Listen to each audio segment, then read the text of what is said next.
भारत जैसे देश में संविधान की धज्जियां किस प्रकार उड़ाई जाती है, इसका खुलासा कर रहा है देश का अफीम कानून। भारत में एनडीपीएस एक्ट बना हुआ है। उस एक्ट के दायरे में भारत सरकार के जो जिम्मेदार मंत्रालय है, वित्त मंत्रालय और उसका राजस्व विभाग, उसको कानून के दायरे में नीति बनानी थी, अफीम नीति बनानी थी। लेकिन ये जो प्रयास हुआ 2015-16 की अफीम नीति में, उसमें देश का कानून कुछ कह रहा है और नीति कुछ कह रही है। तो परस्पर विरोधी नीति कहें या कानून कहें, ये दोनों भारतीय संविधान में आस्था समाप्त कर रहे हैं भारतीय किसानों की। ये सबसे पहले पिटीशन लगाई गई थी दिनांक 10/10/2015 को। लेटर पिटीशन में ये था, मामला अफीम नीति 2015-16 की असंवैधानिकता का और धोखाधड़ी का। इसके ऊपर एक्शन ली गई 11 अक्टूबर 2015 को, और इस शिकायत को डिपार्टमेंट ऑफ रेवेन्यू में भेज दिया गया 14 अक्टूबर को।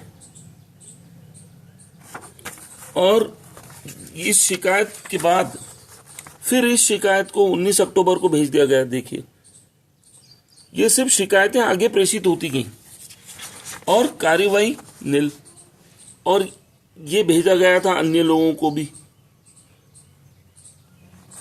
इस पिटीशन पर सबसे बड़ी बात ये थी कि जो गजट नोटिफिकेशन हुआ था, उस गजट नोटिफिकेशन के अनुरूप पॉलिसी नहीं बनी। गजट नोटिफिकेशन जो है, उसका मेन क्लॉज ये परिवर्तन हुआ था कि देश के अंदर बिना चिराई की अफीम अगर उगाई जाती है तो उसका संपूर्ण एकाधिकार सेंट्रल गवर्नमेंट का रहेगा। लेकिन यदि केंद्र सरकार का राजस्व विभाग चिराई वाली पद्धति से अफीम खेती कराएगा तो उसके लिए जो उसका अवशेष बचता है, उसमें राज्य सरकार की भूमिका रहेगी। उसका निस्तारण राज्य सरकार को करना पड़ेगा अनिवार्य रूप से। लेकिन देखिए, नोटिफिकेशन कुछ और कहता है और पॉलिसी कुछ और कहती है। फिर दिनांक 7/3/2016 को फिर एक और पिटीशन नंबर 2 लगाई गई। इस पिटीशन के संदर्भ में फिर वही प्रक्रिया अपनाई गई प्रधानमंत्री कार्यालय से और दस्तावेज भेजे गए।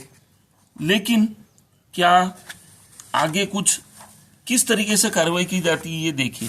फिर लेटर पिटीशन नंबर 3 लगाई गई, एक के बाद एक पिटीशन लगाई गई कि क्या भारत में एनडीपीएस कानून है, और कानून है तो फिर नीति तालिबानी क्यों बनी अगर है तो।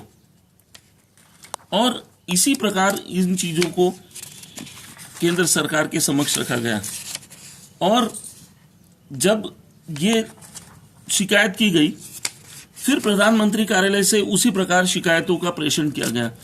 आज प्रश्न उठता है कि इन सब शिकायतों को आगे प्रेषित करना ही क्या सरकार की मजबूरी है?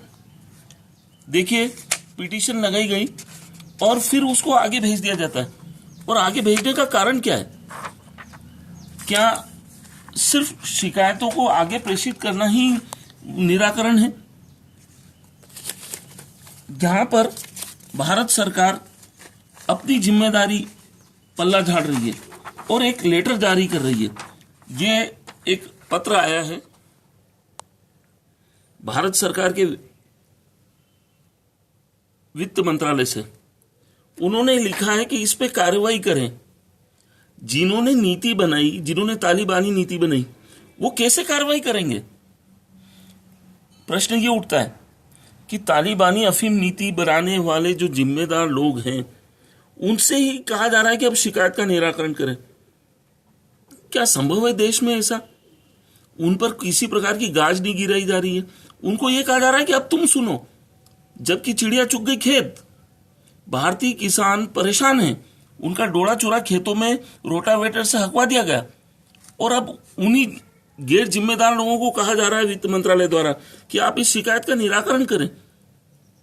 क्या वो शिकायतकर्ता को धमकाएंगे? क्या शिकायतकर्ता के ऊपर झूठे एनडीपीएस प्रकरण दर्ज कराएंगे? आज गलती किसकी? और अगर उस गलती का खुलासा पर्दाफाश किया जाता है तो पिटिशनर पे ही एनडीपीएस एक्ट लगेगा, उसको झूठे मुकदमे में फंसाया जाएगा। क्या भारत का प्रधानमंत्री पिटिशनकर्ता को, याचिकाकर्ता को संरक्षण प्रदान करेगा?